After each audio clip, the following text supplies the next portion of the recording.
The sky of Erebos Prime was once filled with blue light. Shining cities and peaceful people, children played near the silver domes, and ships moved slowly between the clouds. But now the same sky burned red, filled with smoke and fire. The colony was dying, and no one could stop it. The Vorth had come without warning. They were not just raiders or pirates. They were something older, colder, and full of hate. Their ships moved like shadows through space, silent and perfect. In only 1 hour, they destroyed everything the humans had built in 100 years. Captain Mara Vance stood on the last command tower, her hands shaking as the ground trembled. The defense systems were gone, the orbital shields offline, and the fleet destroyed. Only a few ships tried to escape, but even those were hunted down in the sky. Mara looked at her officer, a young man with fear in his eyes. "Send the message," she said quietly. He nodded and began recording. "This is Captain Mara Vance of Erebos Prime Colony." Her voice echoed through static. "We are under attack by the Vorth. Unknown numbers, heavy fire, no survivors expected, please.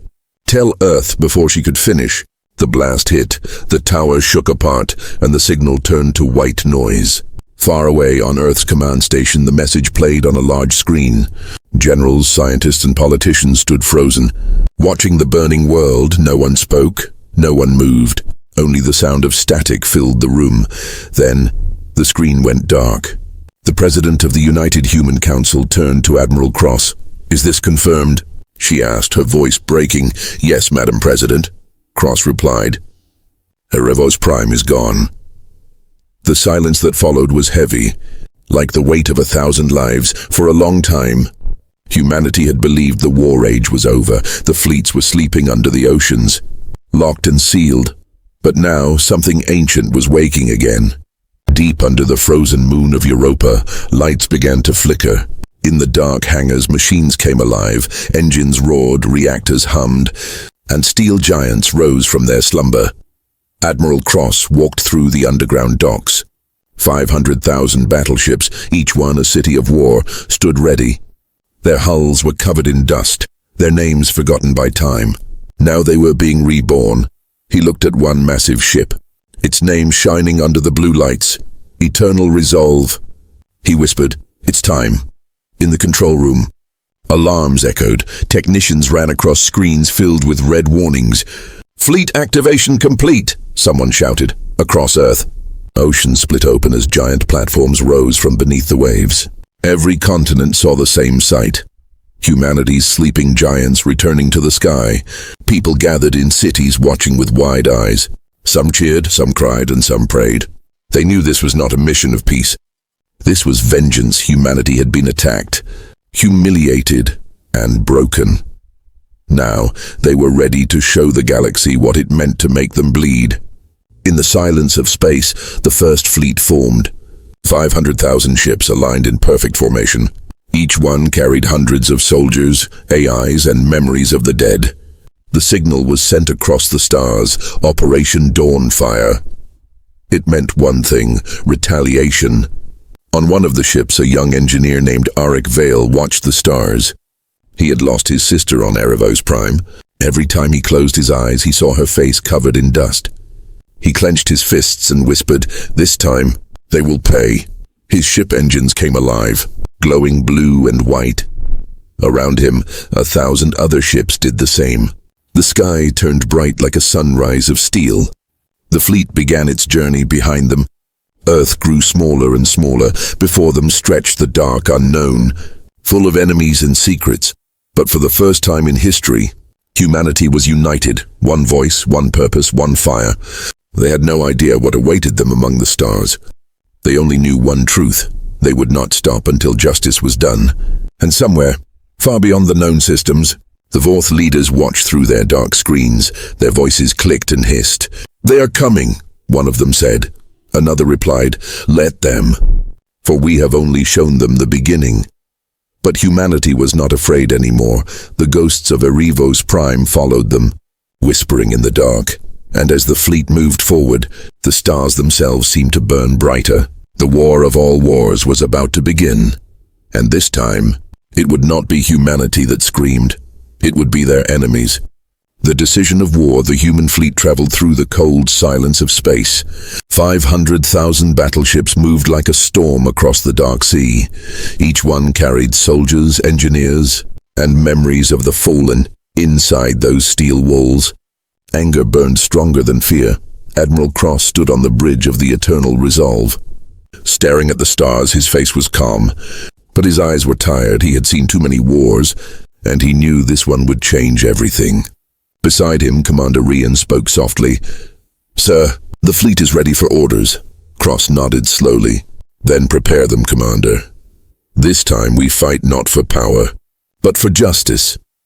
Back on Earth, families watched the live transmissions. Mothers kissed their children goodbye through hollow screens. Fathers packed letters they might never send. The people of Earth stood united behind their fleet. Factories worked day and night, building ammunition, drones, and repair ships. Every human heart beat with the same rhythm: vengeance. Inside the fleet's war room, a debate had begun. Some generals wanted to destroy the Vorth completely. Others feared that doing so would make humanity just like them. Dr. Ilara Nix, a scientist who had studied alien cultures, stood up and said, "If we turn this into a war of extermination, we will lose more than lives. We will lose what makes us human."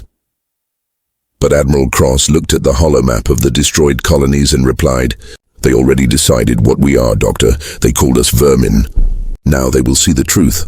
Far from the main fleet, Arik Vale worked inside the engine bay of his ship, Horizon Spear. He wiped oil from his hands and looked at a photo of his sister every time he closed his eyes. He heard her last message: "Don't let them win." Arik, he had no choice but to obey. He turned the wrench and whispered, "For you. I'll make sure they never hurt anyone again." Days passed in deep space. Then one signal came through, weak and full of static. A transmission from a lost colony. "This is Haven 9. We survived. Repeat." "We survived." The room fell silent as Cross heard the words. A few survivors had made it, hidden deep underground. But before the signal could give their coordinates, it was jammed. Someone, or something, was blocking it. The fleet changed course toward the last known position of Haven 9. 500,000 ships turned as one, their engines glowing blue as they entered the uncharted region. Scanners began to pick up movement. Dozens of alien ships appeared on the radar, surrounding them like wolves. "They knew we were coming," Commander Rian said. Cross gave one short command: "All ships, prepare for battle." The first strike came fast. Vorth energy beams cut through the darkness. Human ships answered with quantum cannons and plasma waves.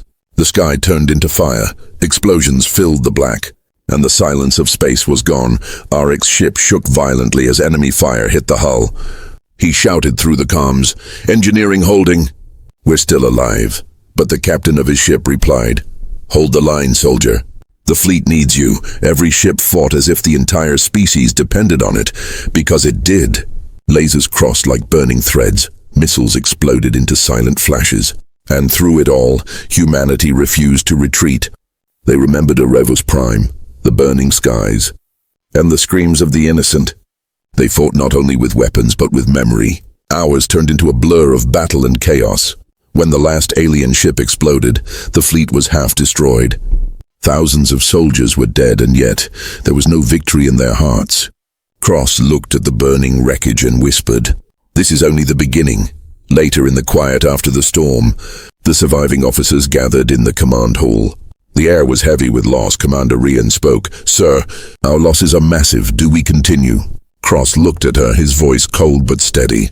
"They took our colony, they took our people, and they will take more unless we stop them now." He turned to the fleet's communication screen and said, "Send this message to every corner of human space."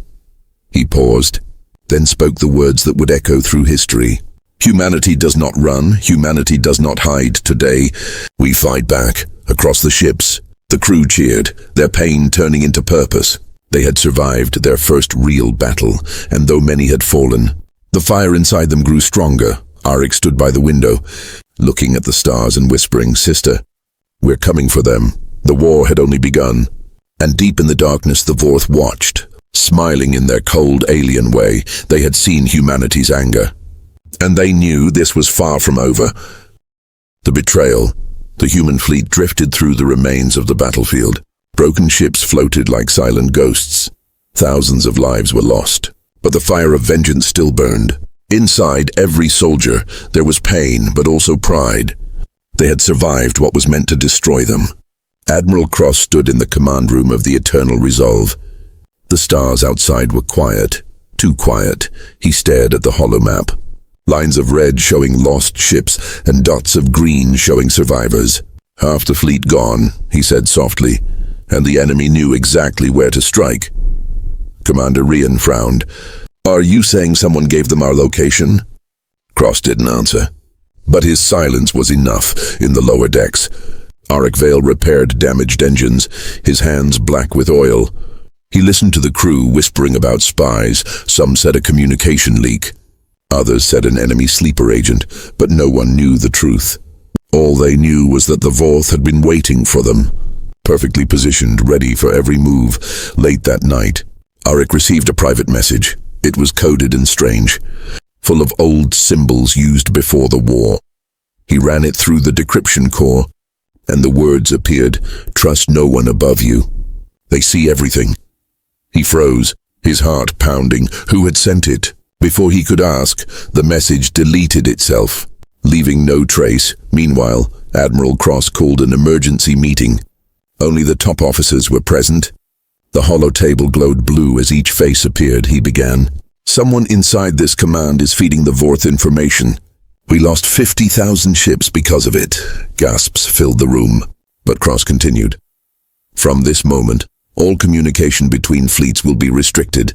Only through my channel. As the meeting ended, one of the admirals quietly left, Admiral Ren Solis. He walked into the dark corridor, his face calm, his eyes cold. In his hand, a small crystal device glowed faintly.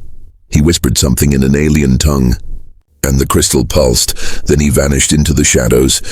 Hours later, the fleet entered a dead zone, a region of space with no signals, no stars and no escape routes. Suddenly, alarms blared across every ship. Enemy fleets appeared out of nowhere, surrounding them again. This can't be possible, Commander Rian shouted. We changed our routes. How did they find us? Admiral Cross slammed his fist on the console. We've been betrayed again. The Vorth ships opened fire. Massive beams tearing through human cruisers. Explosions lit up the darkness. The fleet scattered, trying to survive on the horizon spear. Auric worked furiously to keep the engines alive. The ship shook violently, panels falling from the ceiling. Hold her steady, the captain shouted. Auric looked at the power readings and froze. There was a signal coming from their own system. Someone inside was transmitting coordinates to the enemy. He followed the signal through the main core and stopped outside the AI chamber. Inside, the ship's AI unit glowed red instead of blue. A distorted voice spoke. Directive complete. Termination in progress. Auric realized the truth. The spy wasn't human. It was an android, programmed by the Vorth long ago. Hidden inside their own systems, he grabbed a plasma cutter and shouted, "Not today." With one strike, he severed the main core connection. The AI screamed in digital static before the lights went out. The ship's power collapsed, alarms flickered, and silence followed. But Auric's actions had stopped the signal across the fleet. The enemy suddenly lost track of their positions. Cross saw the reading stabilize and ordered, "Counterattack, now." Human ships turned and fired all at once. The Vorth fleet, confused and blind, fell apart under the storm, but the victory came with a cost. Auric's ship had taken heavy damage. Fire spreading through every deck. He tried to reach the escape pods, but the corridors were blocked. He pressed his communicator. "This is Auric Vale, AI destroyed, fleet safe. Tell them we fight as one." The explosion took him before he could finish. When the battle ended, silence returned to the stars. Commander Rian reported softly, "The horizon spear is gone." "Sir," Admiral Cross lowered his head. "He saved us all." He looked at the stars and said, "Remember his name. Every victory we earn from now on is because of his sacrifice." The betrayal was over, but its shadow remained. No one knew how many other hidden enemies might still exist. The fleet repaired what it could, and the survivors swore an oath. Never again would humanity trust blindly. They would watch, they would adapt, and they would strike harder, and somewhere far away, In the Vorth command chamber, their leader hissed, "The human virus spreads faster than expected." Another voice replied, "Then we must prepare for the next phase." The war had entered a darker chapter, and humanity, still unaware of the danger ahead, moved deeper into the abyss, guided by grief, rage, and the memory of a hero who gave everything. The return fire. The human fleet floated in the silence after Auric's sacrifice. Half their ships were gone, their crews exhausted, their hearts heavy. But inside that silence, something powerful began to grow. Unity. They were no longer just soldiers, they were survivors. And survivors do not retreat, they rise. Admiral Cross stood before the command screen. The stars glimmered beyond the glass. "Endless and cold," he whispered. "We've bled enough. Now it's their turn." Commander Rian turned toward him. "Sir, what are your orders?" His eyes hardened. "We hit them where it hurts most, for days." Human scouts spread across the edges of Vorth space. They mapped out enemy strongholds, fuel stations, and shipyards. Every detail was recorded, every weakness studied. The new human strategy was simple: strike fast, vanish faster, and when the time came, unleash everything. On Earth, factories roared like never before. Drones carried weapons across oceans. Engineers designed new plasma torpedoes and stealth armor. The people worked together, united by a single purpose: vengeance for Erevos Prime. The world that had burned still haunted every dream. And now humanity would make the stars remember that name. 3 weeks later, the fleet was ready. Their engines glowed with blue fire, their hulls engraved with names of the fallen. The operation was called Return Fire. 500,000 ships turned toward Vorth territory. In silence, they jumped through space, vanishing into the void. The Vorth never saw it coming. Their first defense ring exploded in minutes. Human cruisers tore through planetary shields like thunder. Energy blasts painted the sky with fire. Cities burned, towers fell, and the ground trembled under human weapons. For every colony humanity had lost, they destroyed 3 of the enemy. Admiral Cross stood on the bridge, his voice calm and cold. "Target the command world," he said. Rian hesitated. "Sir, civilians live there." He stared at her, his face unreadable. So did ours. Moments later, the largest ship, Eternal Resolve, fired its main cannon. The beam of light cut through the planet's crust, splitting it apart. Billions of tons of rock turned to dust. And as the fire faded, nothing remained. The fleet cheered, but not everyone smiled. Dr. Alara Nix watched the destruction in silence. Her heart heavy, she whispered, "We've become what they feared." Her assistant looked at her, confused. "What do you mean?" She answered softly, "They feared our hunger for survival.